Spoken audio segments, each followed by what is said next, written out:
Bienvenue sur Bulle de Bonheur, le podcast pour prendre le temps d'être heureux. Je suis Raphaël de Foucault, chercheuse inconditionnelle de Bulle de Bonheur. Ce podcast est propulsé par 2 minutes de bonheur et publié tous les jeudis. Aujourd'hui, notre épisode 211, nous allons partir explorer la puissance de l'humour. Et oui, quels en sont les bienfaits tant physiques que psychiques et surtout, comment entretenir une dose d'humour dans notre quotidien sans devenir trop sarcastique. Et oui, c'est pas une plaisanterie.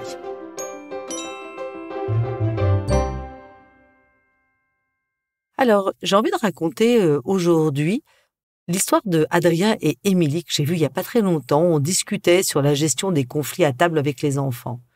Ils me racontaient que bien souvent, à table, les enfants se disputaient et puis les discussions virent « arrête de me regarder » et « pourquoi t'en as plus que moi ?» Et alors, ils ont une botte secrète. Ils piochent une carte de 2 minutes de bonheur en famille. Et alors là, la bonne humeur revient et les rires fusent. Et surtout, tout le monde participe. Quelle joie d'avoir entendu ce témoignage d'Adrien et Émilie. Merci beaucoup. Oh là là, mais qu'est-ce que ça me chicote!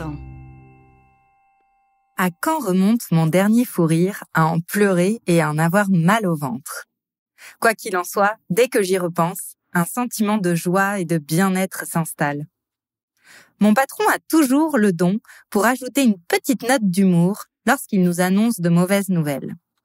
Eh bien, mine de rien, je me rends compte que cela nous aide à recevoir l'information différemment. Et pourtant, dans mon quotidien, je n'ai pas toujours le cœur à rire. Le stress du boulot, les difficultés économiques du pays, les actualités inquiétantes, et puis de façon plus pragmatique, mes petits ou mes gros tracas du quotidien, mon dégât des eaux, mon pneu qui a crevé hier, bref. Tous ces détails me font verser dans un état d'esprit morose, voire négatif. Et là, ça me chicote. L'humour est-il un atout pour s'adapter et pour traverser les obstacles? D'où nous vient le rire? Vous pourriez me poser cette question-là. En fait, il vient de très loin. En effet, le rire aurait précédé l'apparition du langage. On dit qu'il était un signal social précoce et sûr, et avant de pouvoir parler, le rire permettait de signaler que tout allait bien, explique Karl Marcy, neuroscientifique à l'école de médecine d'Harvard. D'ailleurs, on le voit bien avec les bébés, ils en sont la preuve vivante, ils commencent d'abord par rire et sourire avant de se mettre à parler. Savez-vous que le rire est un feu d'artifice pour le corps et pour le cerveau? Le rire active le grand zygomatique, c'est un muscle solide que nous avons le long des joues qui se contracte et hop, la bouche forme un sourire. 20 autres muscles sur le visage sont alors stimulés. Nous pouvons aussi observer que les yeux se plissent. Et c'est là qu'il y a ce fameux rire et sourire, ce qu'on appelle de Duchenne, qui est un vrai sourire. Figurez-vous aussi que nous pleurons de rire, car les conduits lacrymaux sont stimulés. Tout notre corps peut aussi rentrer en action.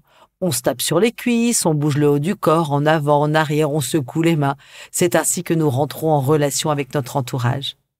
Le cœur aussi est hyper stimulé. Un rire intense est aussi bénéfique qu'une séance de jogging, selon le chercheur Little. Quand le cerveau identifie et comprend une plaisanterie, il libère des neurotransmetteurs liés au bien-être.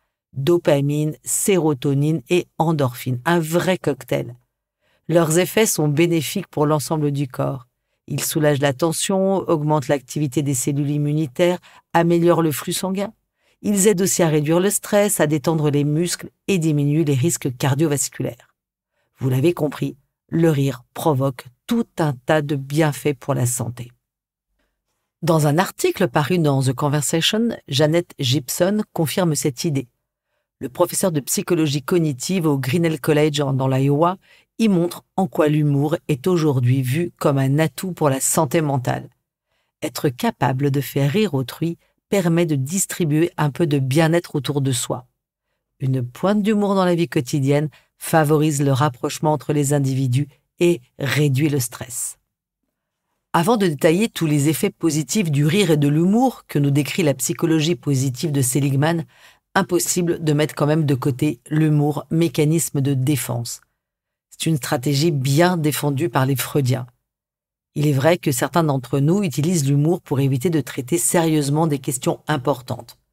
Vous voyez la pirouette d'un de vos collègues qui a envie d'éviter de parler des chiffres désastreux du mois et détourner ainsi les critiques. Ou l'homme qui esquive par une blague une discussion avec sa femme sur la sexualité en berne en ce moment. L'humour est aussi un bon moyen de dissimuler des émotions douloureuses, de détourner l'attention et d'éviter des conflits. Et enfin, l'humour peut être aussi un outil bien efficace pour ridiculiser, pour discréditer ou rabaisser collègues, amis, frères, sœurs, etc. C'est une manière de se protéger aussi contre sa vulnérabilité. Pour ça, je vous renvoie à notre podcast 49. Vous imaginez bien que ce n'est pas cette partie-là que nous allons traiter de l'humour, étant donné que là, c'est vraiment une manière d'éviter de parler de soi, de parler de ses émotions, de la personne qui on est. Et c'est pas ça qui nous intéresse aujourd'hui. C'est de savoir comment l'humour peut être un atout pour s'adapter aux défis de la vie quotidienne et aux changements inattendus. Quels sont les effets bénéfiques du rire sur le corps? D'abord, l'humour réduit la douleur. Et non, ce n'est pas une plaisanterie. Une équipe de chercheurs suisses a montré que le rire et l'humour pouvaient augmenter notre tolérance à la douleur et améliorer notre qualité de vie. Comment? Rire active la libération d'endorphines qui soulagerait ainsi les tensions musculaires. Selon Thomas Benz, l'un des chercheurs, une utilisation ciblée de l'humour devrait faire même partie intégrante des thérapies contre la douleur. Dans le cadre de ces travaux, l'équipe suisse a observé que les participants qui riaient en regardant des comédies avaient une meilleure tolérance à la douleur. En fait, ils ont pu garder leurs mains dans de l'eau glacée plus longtemps que ceux qui ne riaient pas. Des mesures supplémentaires ont même prouvé que cette tolérance pouvait durer jusqu'à 20 minutes après avoir ri. Un quart d'heure de rire bien franc suffit pour augmenter d'environ 10% la tolérance à la douleur d'après l'étude.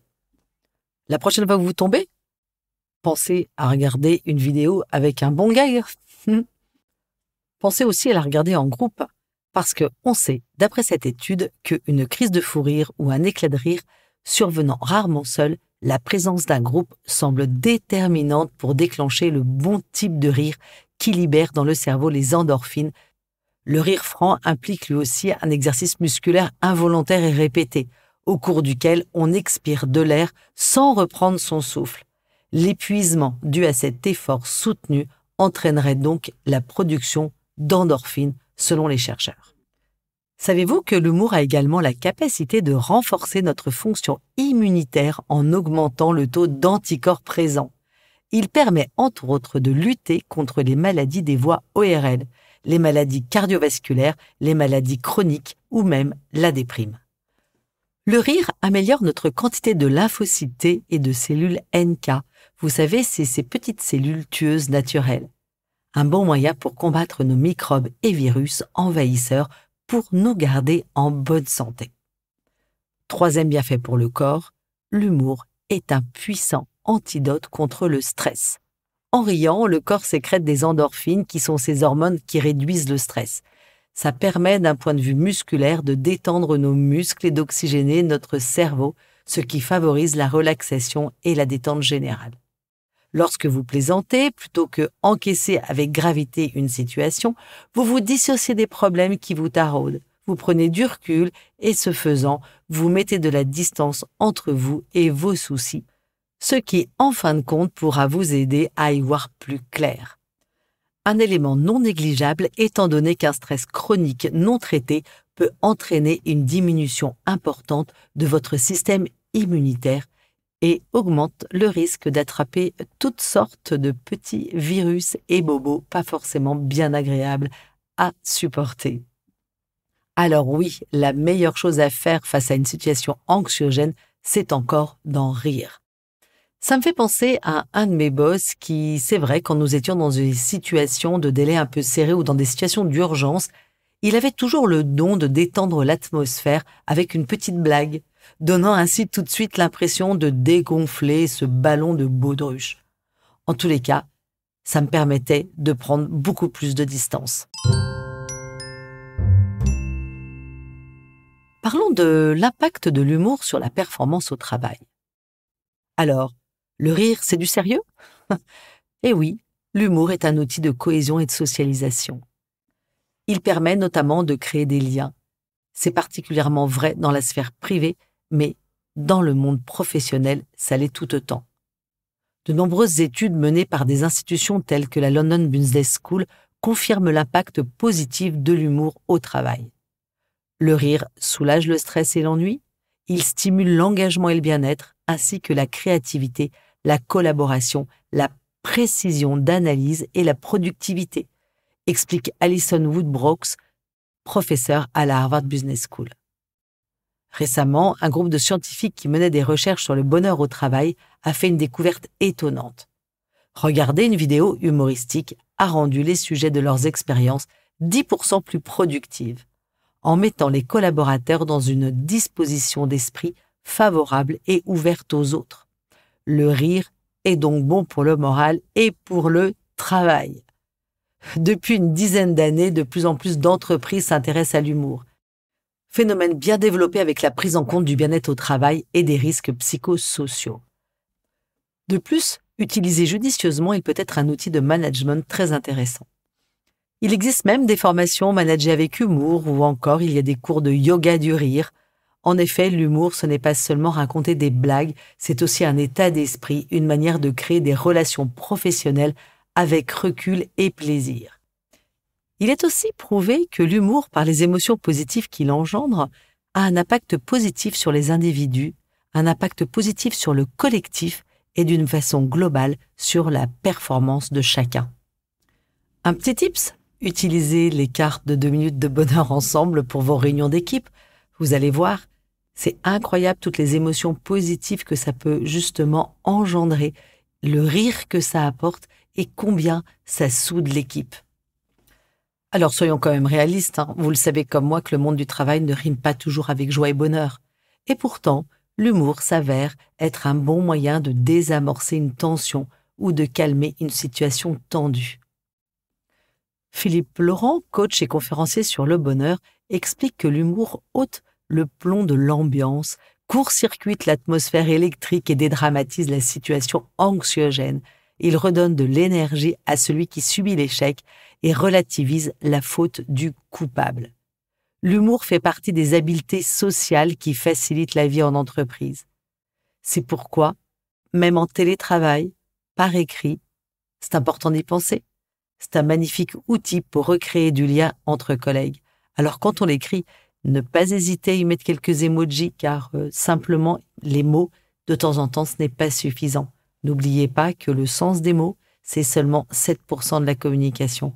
Alors y mettre quelques emojis, mais du ton. Et du coup, ça permet d'éviter des incompréhensions. D'après Gang Zhang, un doctorant en neurosciences, les salariés respectent et admirent davantage les leaders avec de l'humour. Ceux qui savent rire avec les autres et se moquer d'eux-mêmes. Faire rire demande à la fois de l'intelligence émotionnelle, une intelligence des mots et une capacité d'empathie, des qualités qui sont le signe d'un vrai leader. Cependant, attention, l'abus de rire peut être dangereux pour vous comme pour votre entourage. L'humour donne la permission de bousculer quelques règles et de transgresser des interdits. C'est à ce titre une arme à double tranchant. Il peut déclencher le rire comme le malaise.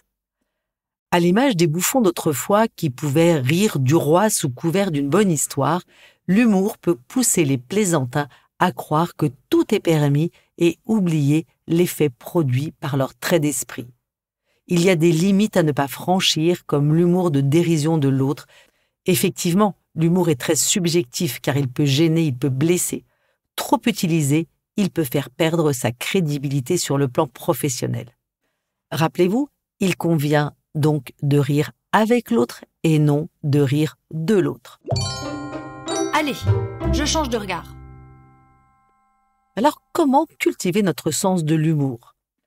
Maintenant que nous sommes convaincus des bienfaits de l'humour pour lutter contre la douleur, pour renforcer notre système immunitaire, pour diminuer le stress et améliorer notre performance dans le travail, essayons de voir comment nous pouvons cultiver notre sens de l'humour. Première idée, pratiquer l'autodérision. Avant de pouvoir rire avec les autres, L'important est d'être capable de rire de soi. L'autodérision facilite l'acceptation de ses propres limites et imperfections. Le vrai drôle est libre du regard des autres, comme le dit Philippe Laurent. Pour détendre l'atmosphère et inciter les autres à se relâcher, rien de tel que de commencer par se moquer de soi. Bien sûr, autodérision n'est pas synonyme de perte de confiance en soi. L'autodérision, c'est tout simplement être sérieux sans se prendre au sérieux. Par exemple, je viens de faire une présentation devant toute une équipe et à un moment, j'ai perdu le fil de mes idées. Et là, impossible de reprendre le fil. Gros trou noir. Au lieu de paniquer et de me mettre en mode stress, je lance une boutade du genre « Pardon, c'est la fin de la semaine, je crois que mes neurones ont besoin d'aide. » Et hop, ça fait sourire tout le monde et quelqu'un dans l'assemblée va justement me remettre sur la voie. Avec cette petite note d'autodérision, j'ai fait baisser la pression tout en gardant le sourire. Et en plus, les autres m'ont aidé à reprendre le fil de mes pensées. Deuxième piste, chercher un angle humoristique aux situations stressantes. Utiliser des images mentales cocasses ou exagérer le problème à la manière d'un caricaturiste peut être un bon plan quand les situations sont particulièrement stressantes. Par exemple, vous avez un dégât des eaux la veille de votre départ en vacances. Pendant que vous attendez le voisin pour faire le constat, imaginez la façon de raconter votre mésaventure à vos amis pour les amuser. De toutes les manières, vous ne pouvez rien y changer. Alors, mieux vaut en rire. À force d'imaginer comment en parler, la situation vous paraîtra moins rude et vous réussirez à votre tour à vous en amuser. C'est aussi un bon moyen de se détacher du problème. Troisième piste. Prenez la décision de rire plus souvent et de bon cœur. Alors, une petite technique pour rire de bon cœur. Quand vous êtes seul chez vous ou quand vous conduisez pour vous rendre au travail, essayez de rire un peu de la façon la plus réaliste possible. Votre corps a parfois besoin d'un tremplin pour se mettre dans l'ambiance du rire. Même si vous ne trouvez rien de spécialement hilarant, le simple fait d'essayer de rire peut vous mener à une saine crise de fou rire. Commencez par produire 3 fois A. Bref, faites plusieurs séries de rires forcés pour démarrer. Vous serez étonné par la rapidité avec laquelle ces rires forcés peuvent se transformer en rires véritables. Songez à quelque chose qui vous faisait bien rire dans le passé, est une autre idée aussi. Rappelez-vous avec votre conjoint la dernière fois que vous avez eu un fou rire. Moi, c'était en regardant une photo de mes enfants petits, ils étaient tellement mal habillés, non mais c'était tellement drôle. J'en ai ri, mais pendant une demi-heure. Ce sont bien les techniques du yoga du rire. D'ailleurs, si vous avez de mal à vous faire rire quand vous êtes tout seul, bien des villes proposent des groupes de yoga du rire avec un moniteur pour pratiquer le rire. Comme pour le yoga traditionnel, le yoga du rire est dirigé par un professionnel qui peut vous aider à glousser comme s'il s'agissait d'un programme de remise en forme. S'il peut sembler idiot de rire dans un groupe de parfaits inconnus, bien des personnes reconnaissent les vertus du yoga du rire sur la santé et sur le moral. J'avoue l'avoir fait, c'est juste génial. En fait, plus nous avons la capacité à voir les choses avec humour, plus l'impact sur notre santé physique et mentale sera positif. Alors, franchement, ne nous en privons pas. Et hop, je me lance. En bref, si je résume. Avec de l'humour, vous pouvez 1. Rayonner sur votre santé physique et psychologique. 2. Accepter et dépasser une situation. Et 3. Rire de vous-même. À vous de jouer, chers auditeurs. La carte de 2 minutes de bonheur vous propose cette semaine de mettre une dose d'humour quand vous ressentirez une pointe d'énervement. La petite mousse est en noir et blanc cette semaine et nous vient de Charlie Chaplin. Il nous rappelle que l'humour renforce notre instinct de survie et sauvegarde notre santé d'esprit. Avec Bulle de Bonheur, prenez le temps d'être heureux. Merci pour votre écoute. Si vous avez aimé, dites-le nous avec 5 étoiles. Laissez vos commentaires et envoyez des bulles de bonheur à vos amis et partagez ce podcast. Inscrivez-vous à la newsletter en allant sur notre site de réseaux sociaux, Facebook et Instagram.